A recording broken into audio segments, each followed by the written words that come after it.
శ్రీ గురుభ్యో నమ. గణాధిపతయే నమ.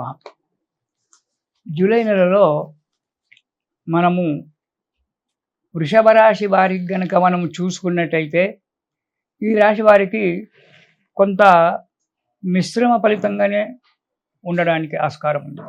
ఈ రాశి వారికి ఈ నెలలో బంధువులతో విరోధం కావడానికి ఆస్కారం ఉంది.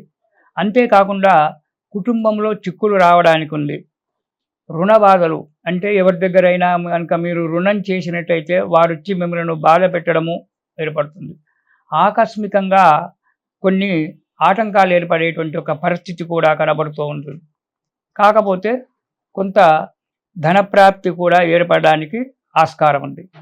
ఇక ఈ వృషభ రాశి వారికి జూలై నెలలో మొదటి వారాన్ని కనుక మనము చూసినట్టయితే సుఖ సంతోషాలతో జీవితం గడుపుతారు.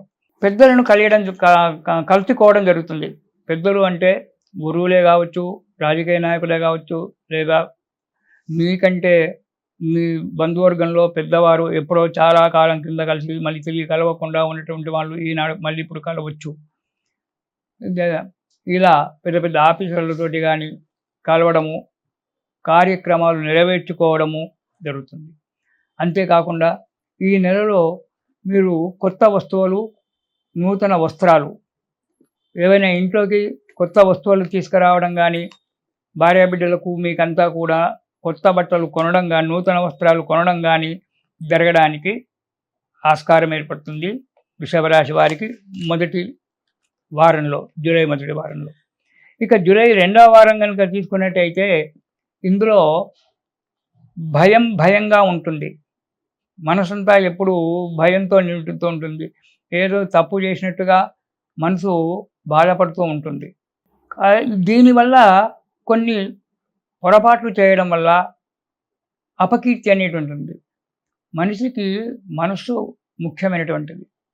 మనోధైర్యం ఉన్నట్టయితే ఏ పనైనా మనం సాధించగలుగుతాం. ఆ మనోధైర్యాన్ని చెడిపోయి ఎప్పుడు భయంగా ఉన్నప్పుడు ఆఫీసులో వర్క్ చేసేటప్పుడు కానీ, ఇతరత్రా పనులు చేసేటప్పుడు కానీ కొంత తప్పిదాలు జరుగుతాయి. కొన్ని తప్పిదాలు జరిగినప్పుడు దానివల్ల అపకీర్తి ఏర్పడడానికి ఆస్కారం ఉంది. దానివల్ల చేసే వృత్తిలో కానీ, వ్యాపారంలో కానీ నష్టాలు రావడము, చిక్కులు రావడము ఏర్పడుతుంది. ఆఫీసులలో పనిచేసేటువంటి ఒక వ్యక్తులకు ఇలాంటి యొక్క పరిస్థితి ఏర్పడినప్పుడు వారికి పై అధికారుల చేత మెమోలు రావడము, తిట్లు తినడము, దానివల్ల ఇది అవుతుంది. లేదా వృత్తి వ్యాపారాలలో నష్టపోవడము, మోసపోవడము అనేటువంటిది కూడా జరగడానికి ఆస్కారం ఉంటుంది జూలై రెండవ వారంలో వృషభ రాశి వారికి. ఇక జూలై మూడవ వారం కనుక మనం తీసుకున్నట్టయితే యత్న కార్య విఘ్నము.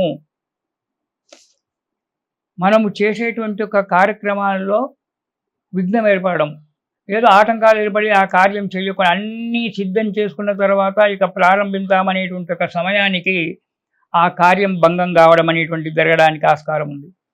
దానివల్ల ధన నష్టం ఏర్పడడానికి కూడా ఆస్కారం ఉంది.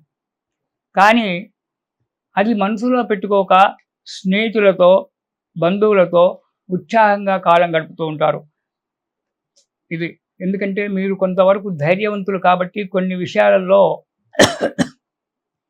ధైర్యాన్ని పుంజుకొని ఇప్పుడు కాకపోతే ఇక ముందైనా జరగవచ్చు కదా, రేపు అనేటువంటిది ఒకటి ఉంది కదా అనేటువంటి ఒక ఆలోచనలో మీరు ఉంటారు. దానివల్ల యత్న కార్యము చెడిపోయినప్పటికీ కూడా దాని గురించి ఎక్కువగా ఆలోచించకుండా బంధువులతో, స్నేహితులతో సుఖ సంతోషాలతో జీవితం గడుపుతూ ఉంటారు. ఇక 4వ వారం కనుక వచ్చినట్టయితే ఈ 4వ వారంలో కూడా అనేకమైనటువంటి ఒక ఆటంకాలు, ఆపదలు రావడానికి ఆస్కారం ఉంది. భార్యాబిడ్డలతో కావచ్చు, ఇతరత్ర వారితో కావచ్చు మనస్పర్ధలు రావడానికి ఆస్కారం ఉంటుంది. చేయకూడని పనులు, పాపకార్యాలు కొన్ని చేయడానికి అడుగు ముందుకేయడానికి ప్రయత్నిస్తారు స్నేహితుల యొక్క ప్రోద్బలం వల్ల. అది జాగ్రత్తగా మీరు ఆలోచించుకోండి. వృత్తి వ్యాపారాలలో కూడా వాళ్ళతో కూడా మీరు ఏదైనా వృత్తిలో ఉన్నట్టయితే ఆ వ్యాపారంలో కూడా కొన్ని కలహాలు రావడానికి ఆస్కారం ఏర్పడుతుంది. దీనివల్ల అపకీర్తి రావడం అనేటువంటిది జరుగుతూ ఉంటుంది. కావున వీరు అంటే వృషభ రాశి వారు ఈ జూలై నెలలో జాగ్రత్తగా వ్యవహరించుకుంటూ నిరంతరం అంటే ప్రతిరోజు కూడా ఉదయము, సాయంకాలము 2 పూటలు కూడా హనుమాన్ చాలీసా పారాయణం చేయండి. దానివల్ల ఈ ఆపదలన్నీ కూడా తొలగిపోయి సుఖ జీవితం జరుగుతుంటుంది. మీకు వీలైతే రోజు ఉదయం కూర్చొని ఏకధాటిగా 11 పర్యాయాలు హనుమాన్ చాలీసా పారాయణం చేసినట్టయితే మీ అంత అదృష్టవంతులు ఈ నెలలో ఇంకోరు ఉండరని చెప్పుకోవచ్చు. కాబట్టి హనుమాన్ చాలీసా ప్రతిరోజు మీరు పారాయణం చేస్తూ ఉండండి. ఈ ఆపద నుంచి గట్టెక్కి ఈ సుఖ జీవితాన్ని పొందండి. ఇది శుభం.